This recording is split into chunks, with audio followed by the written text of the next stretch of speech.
जैसे राहुल गांधी को पूरे देश के अंदर लोगों ने से गंभीरता से लेना बंद कर दिया है, ऐसे ही अखिलेश यादव यूपी के अंदर अब उसके दूसरे नमूने बन गए हैं कि जिनको लोगों ने गंभीरता से लेना बंद कर दिया है।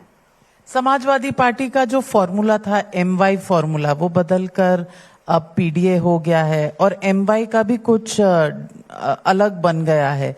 मुस्लिम यादव नहीं है, अब महिला और युवा हो गया है।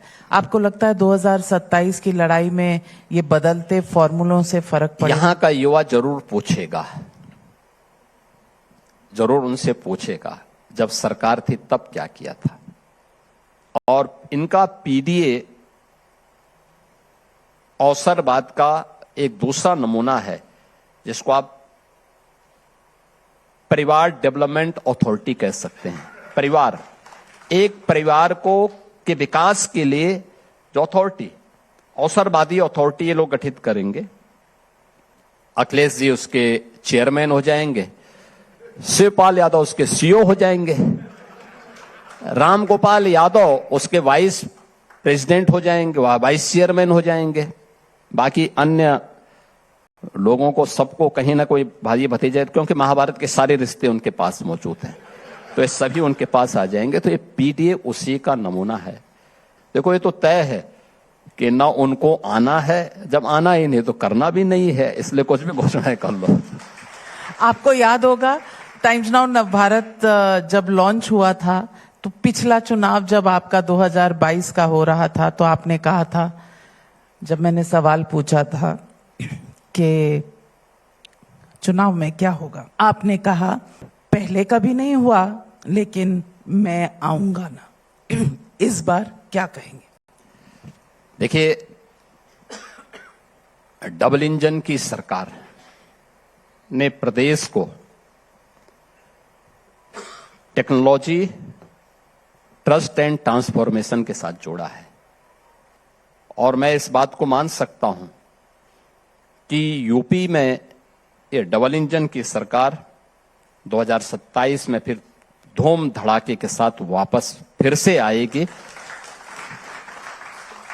कोई स्कोप नहीं है समाजवादी पार्टी के लिए या किसी अन्य दल के लिए। लेकिन वो कहते हैं कि ये वोट चोरी से होता है। ये जो SIR चल रहा है, जिसमें 2,88,00,000 लोगों की नाम कटवा दिए गए हैं, ये इसकी वजह से आप जीतने की कोशिश कर रहे हैं। देखिए, SIR गवर्नमेंट नहीं करा रही है, ये भारत निर्वाचन आयोग की एक व्यवस्था है। ये पहली बार भी नहीं हो रहा है। 2004 में जब उस समय SIR की कार्रवाई हुई थी, तब प्रदेश में समाजवादी पार्टी की सरकार थी, और जब ये कार्रवाई संपन्न हो रही थी तब केंद्र में कांग्रेस की सरकार थी। देखिए, आप देखें ना, इसी को कहते हैं कि चोर की दाढ़ी में तिनका, क्योंकि इन लोगों ने गलत नाम डलवाए थे। ESD की श्रेणी में ये जो नाम आए हैं, इनमें से 46 से 47 लाख नाम ऐसे हैं जो डेथ की श्रेणी में, जो मरे हुए हैं। काफी ज्यादा एब्सेंट हैं या डुप्लीकेट हैं। डुप्लीकेट में वे नाम हैं जिनके एक ही नाम से कई जगहों पर एक ही बूथ में उनके नाम आ रहे हैं, या एक ही परिवार में 25-25, 30-30 लोगों के नाम आए हुए हैं। और तीसरी श्रेणी है शिफ्टिंग की। शिफ्टिंग की अक्सर हमारी भारतीय मान्यता क्या है कि बेटी की शादी 25 या 30 साल की उम्र में हो जाता है। जिन्होंने SIR का फॉर्म नहीं भरा, उनमें उन लोगों को, अगर वह फॉर्म भी नहीं भरी है और 30 साल से ऊपर की है, 35 साल, 40 साल की है, तो स्वाभाविक रूप से उसका नाम उनके पति के घर में होगा, तो पिता का नाम नहीं आएगा। अगर कोई महिला है, कोई भी है, भाई रुखसाना, तो अब डॉटर नहीं आएगा ना, किसकी पुत्री है वो नहीं आएगा, किसकी वाइफ है ये नाम आएगा। कहां है ये ढूंढना। ये पहले चरण में वह नाम कटे थे, किसी भी, चाहे वह कोई भी नाम कोई भी रहा हो, हिंदू मुस्लिम कोई भी रहा हो, सबके साथ एक जैसी व्यवस्था हुई। पर आपने रुखसाना कहा तो वो कह रहे हैं नहीं, मैं आप मुसलमानों के ही नाम कटवाते हैं। नहीं, मैं इसीलिए कह रहा हूं ना, मैं वही कह रहा हूं, मैं किसी का भी नाम बोल सकता हूं, लेकिन मैंने इसलिए बोला क्योंकि वहां से ज्यादा नाम थे, फर्जी वहां से हुआ था, इसलिए मैं कह रहा हूं। और इसीलिए चुनाव के दिन इसीलिए बोला जाता है कि साहब आप किसी को भी वोट डालने तो समाजवादी पार्टी के द्वारा और कांग्रेस के द्वारा यह वकालत की जाती है कि साहब किसी को बिना आईडी प्रूफ के वोट डालने तो। क्या मतलब है इसका? क्या मतलब है इसका? आपको अपना आईडी प्रूफ दिखाना होगा, और अगर महिला कार्मिक है तो महिला कार्मिक अगर आपको देखना, बुर्के के अंदर बैठ करके महिला है पुरुष है, कौन इसके बारे में जानेगा? ये जानने का अधिकार जब भारत निर्वाचन आयोग एक व्यवस्था के तहत देता तो फिर ये लोग विरोध क्यों करते हैं? आप याद करिए ना कि जब प्रदेश में समाजवादी पार्टी की सरकार थी तब एसआईआर की कार्रवाई 2004 में हुई थी। मुलायम सिंह जी तब चीफ मिनिस्टर थे। ये 2,88,00,000 जो फर्जी वोटर थे, इन्हीं का वोट डलवाने के लिए और सही वोटर को मतदाता सूची से नाम कटवाने के लिए इनकी पूरी ताकत लगती थी। मैंने इसीलिए कहा चोर की दाढ़ी में तिनका। ये चोरी सीधे सीधे डकैती है। ये एक वास्तविक मतदाता के हक पर ये डकैती डालने का काम कांग्रेस और समाजवादी पार्टी करती थी, और उस डकैती को जब भारत निर्वाचन आयोग रोकना चाहता है तो ये लोग इस प्रकार का न्यूसेंस क्रिएट कर रहे हैं।